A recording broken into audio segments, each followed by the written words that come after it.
direto do Salão Nobre da Casa do Povo, e eu estou aqui com o secretário de Saúde, Pedro Pascoal, e a deputada estadual Michele Melo, eles que estavam até ainda há pouco debatendo acerca daquela questão que iniciou na semana passada o debate aqui na casa sobre a demissão em massa de cerca de 200 servidores que foram contratados emergencialmente desde a época da pandemia e cujos contratos estão sendo encerrados agora, no mês de abril. Durante o debate, muita coisa foi colocada da questão da lei de responsabilidade fiscal e também sobre o direito dos novos contratados que estão tomando posse, concursado, que é um direito deles, que estão tomando posse e que existe uma reclamação que não existe uma transição, que esses novos profissionais estão entrando na saúde sem o devido preparo. E algumas situações foram colocadas, mas a principal delas, secretário, o senhor, durante a sua fala, colocou que estava meio que com as mãos amarradas em relação ao encerramento desses contratos, que tem o público para entrar, que é a questão dos concursados, que é um direito deles, mas existia uma possibilidade de ir atrás de uma possibilidade de contratar, de repente, uma empresa terceirizada, uma organização social, para tentar trazer essas pessoas dos contratos que estão sendo encerrados para manter no serviço público, para não chegar na questão do colapso, Como é que está essa situação? Como é que o senhor, se de fato é isso que a saúde pretende fazer, o que está sendo feito em relação a isso? Veja bem, Marcos, nós temos um problema que ele é crônico, Esses contratos emergenciais, eles acabam se renovando trimestralmente, de gestões anteriores e até mesmo de governos anteriores. É um problema que é uma necessidade real, nós temos déficit de carga horária em setores estratégicos, como UTIs, pronto-socorros, unidades de pronto atendimento nos interiores, e que de alguma forma a gente precisa achar uma solução que seja concreta. Não que nós temos hoje um plano de ação para a contratação de uma organização social, de uma OCIP, de uma OSC, seja lá qual seja o terceiro, se for o terceiro setor de fato. O que nós temos observado é que a boa prática executada em Cruzeiro do Sul, dentro do Hospital Regional do Juruá, ele surte efeitos. Veja quanto nós já evoluímos nessa situação. Mas a pauta aqui, de fato, é a permanência desses contratos emergenciais. Nós temos uma decisão do Tribunal de Contas, o acórdão que fala sobre a Lei de Responsabilidade Fiscal, na qual, para que nós conseguíssemos fazer a convocação do concurso efetivo feito em 2022 e empossado em março, se eu não me engano, em 2023, nós tínhamos que fazer a substituição desses contratos emergenciais pelos efetivos. Isso foi feito. Inicialmente chamamos e empossamos mais 690 profissionais e seguimos dando seguimento tanto nos que eram das vagas já existentes, como também o cadastro de reserva. Após o chamamento do cadastro de reserva, publicamos os concursos simplificado, seletivo simplificado, que ele também tinha como principal estratégia suprir a nossa deficiência e também regularizar aqueles que estavam em situação emergencial.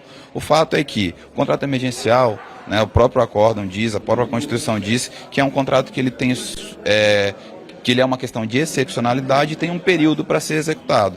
Passada aquela exigência, a gente precisa achar soluções para que esse profissional ele tenha a sua garantia trabalhista. Então, o que nós tivemos de encaminhamento foi a reunião que aconteceu paralelamente com a secretária adjunta de Saúde, a Ana Cristina, junto à PGE e os secretários de administração, Paulo Roberto e Guilherme Schmidt, que desenharam um plano de justificativa. Nós estaremos protocolando junto à PGE e, em cima disso, nós teremos alguma saída, pelo menos para os setores de alta complexidade, UTI, semi-intensiva, sala vermelha, setores de emergência, para que esses postos eles não fiquem desassistidos. Então foi uma reunião produtiva, nós entendemos o anseio e a preocupação dos profissionais. Sobre a questão de desligamento de forma abrupta, os diretores de cada unidade foram informados no momento em que foi publicada a convocação desses que estavam no cadastro de reserva e até mesmo os que estavam dentro das vacâncias do concurso simplificado.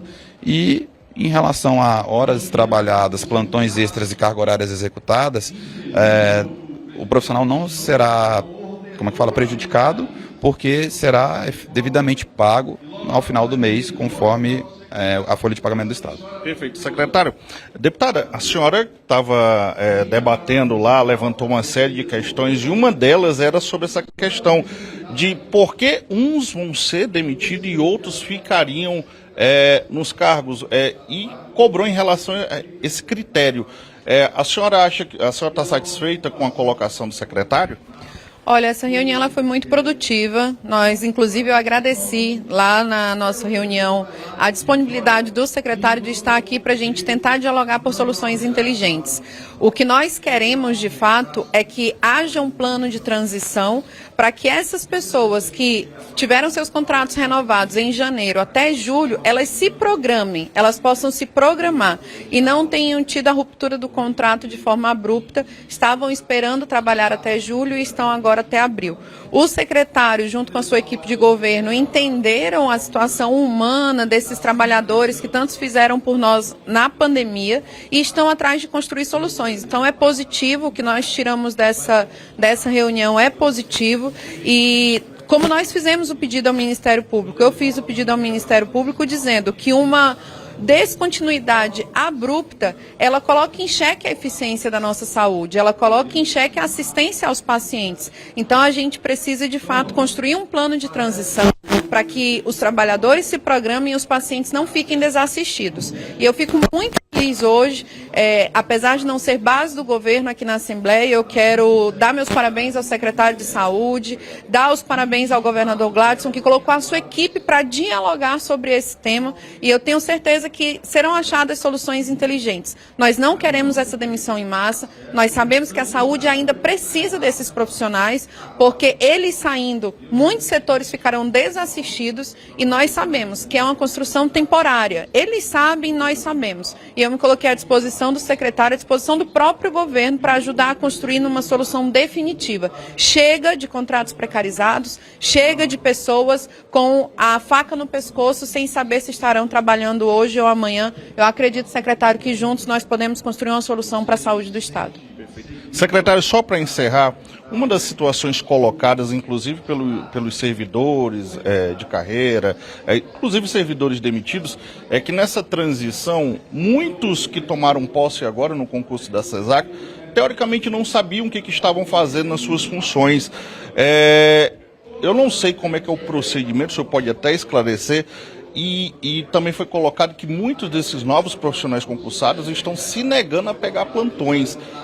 O que a CESAC tem a dizer sobre isso? Bom, a partir do momento que um profissional ele se submete a um concurso público, ele está ali para atender a necessidade da gestão.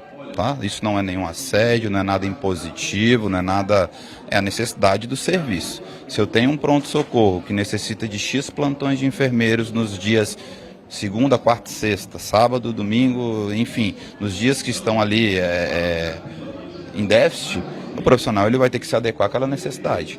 Né? Então, o que nós não podemos fazer é obrigar que o profissional realmente faça uns 15 extras. Isso aí é opcional, é optativo, do próprio profissional, mas que o serviço existindo uma necessidade, aquele profissional que se submeteu àquele concurso, ele deve cumprir. O que nós orientamos e passamos uma circular para todos os nossos gestores de unidade. Aquele profissional que não se adequa, que não cumpre as normas do serviço, ele deverá ser devolvido com a devida justificativa para que sanções administrativas sejam feitas para que esse profissional ou ele se adeque ou ele se desligue, porque nós temos necessidade, nós temos ainda um cadastro de reserva vigente, nós temos outros profissionais para tomarem posse e visto que não se adequa à necessidade, até porque nosso pronto-socorro, nossa maternidade, nossas UPAs são serviços de média e de alta complexidade. Se o profissional não tem aquele perfil, ele deve procurar um novo atendimento, um novo tipo de serviço. A questão administrativa cabe aos nossos gestores notificar a Secretaria de Saúde para que o setor de RH tome as devidas providências. Perfeito. Só para encerrar, deputada, a senhora, tudo bem que a senhora defendeu a questão dessas pessoas que estão fazendo a transição, que os contratos estão encerrando, mas a senhora também sempre defendeu a questão dos concursados, né, que é um direito deles, não é isso? Claro, a gente é a favor do chamamento do concurso público, é a favor de que aqueles que estudaram, eles tenham o seu posto de trabalho garantido. O que a gente não quer é que, de fato, uma descontinuidade abrupta prejudique aqueles que já trabalharam, que estão no serviço, que precisam minimamente se planejar e prejudique o próprio serviço, porque, como bem disse o secretário, são serviços de média e alta complexidade. Nem todos os que entraram no concurso, eles de fato têm a expertise necessária para acordar e já, digamos assim, salvar uma vida dentro de uma UTI, por exemplo.